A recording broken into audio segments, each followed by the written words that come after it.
최근 암호화폐 투자 열풍과 함께 이를 이용한 사기 유형도 날로 고도화 또 지능화되고 있죠. 벼락부자 됐다는 사람들의 말을 듣고 혹은 암호화폐 거래소만 믿고 투자했다가 하루아침에 전 재산을 날렸다는 사람들의 얘기도 심심치 않게 들려오고 있는 상황입니다. 정부도 보호해주기 어렵다는 암호화폐 투자, 비법보다는 방지법을 우선 아는 게 먼저일 것 같은데요. 암호화폐 투자자들의 전문 변호를 맡고 있는 한상준 법무법인 대건 변호사와 함께 어떤 부분을 암호화폐에서 조심해야 하는지 짚어보도록 하겠습니다. 변호사님 나와 계십니까?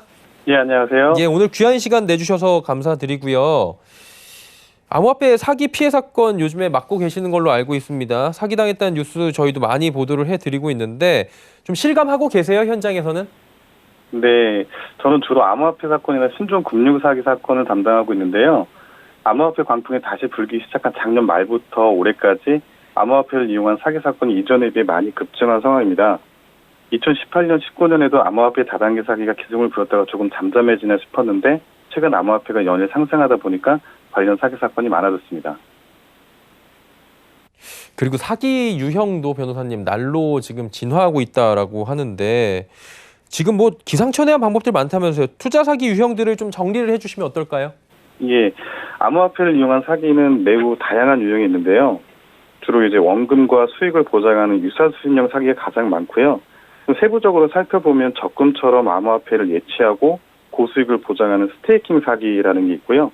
그다음에 기간을 정해서 수백 프로의 수익을 다양한 수당 명목으로 지급한다는 마케팅 사기들이 있습니다.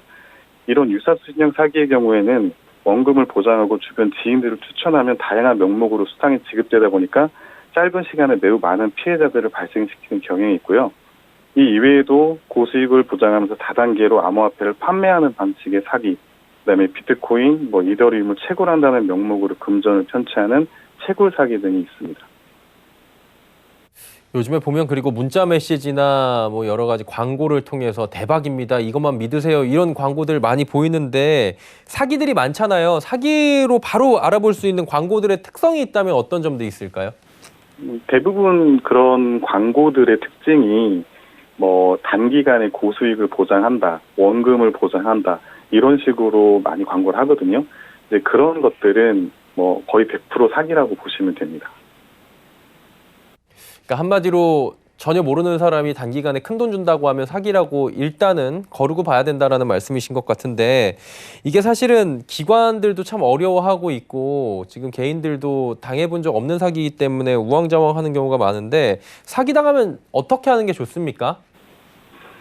일단 통상적으로 크게 생각해 보면 형사고소를 진행하는 방법하고 민사소송을 진행하는 방법이 있는데요.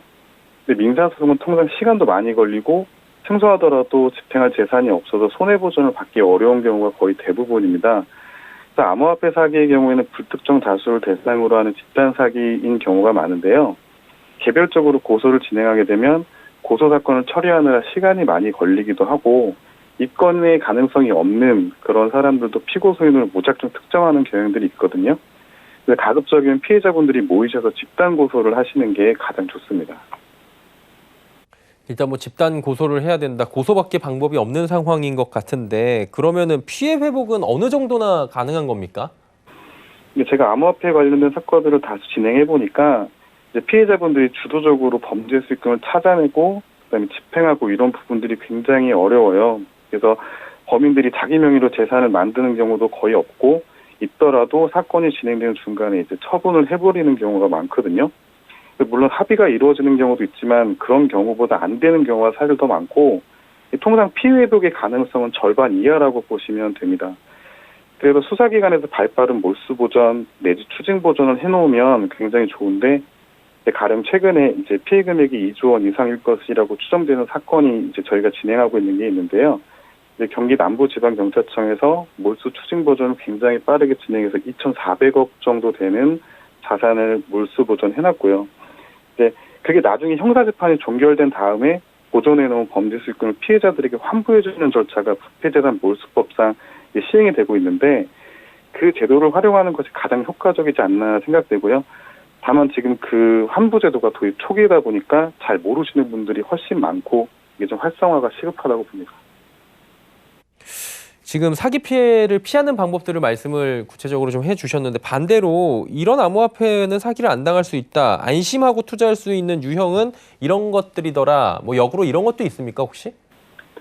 사실 암호화폐를 안심하고 투자할 수 있는 방법이라기보다는 피해야 될 것들을 좀 피해야 된다고 생각을 하는데요. 우선은 뭐 지나치게 고수익을 보장하는 상품, 가령 연 20% 이상의 수익률을 보장하는 상품은 굉장히 고위험 상품에 속하고 200, 300%의 수익을 지급하는 상품 애초에 눈길조차 안 주시는 게 좋고요. 그다음에 해외의 플랫폼을 두고 있는 것들은 좀 피하시는 게 좋습니다.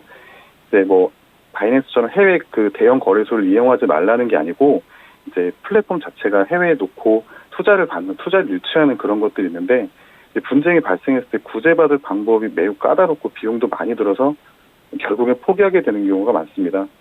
그리고 투자할 때 암호화폐 관련 전문가에게 반드시 조언을 구한 다음에 투자를 하셔야 한다는 점을 좀 기억하셨으면 좋겠습니다.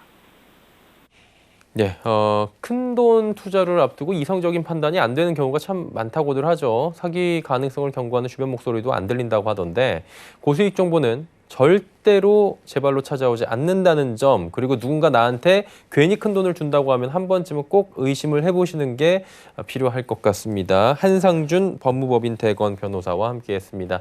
말씀 잘 들었습니다. 네, 감사합니다.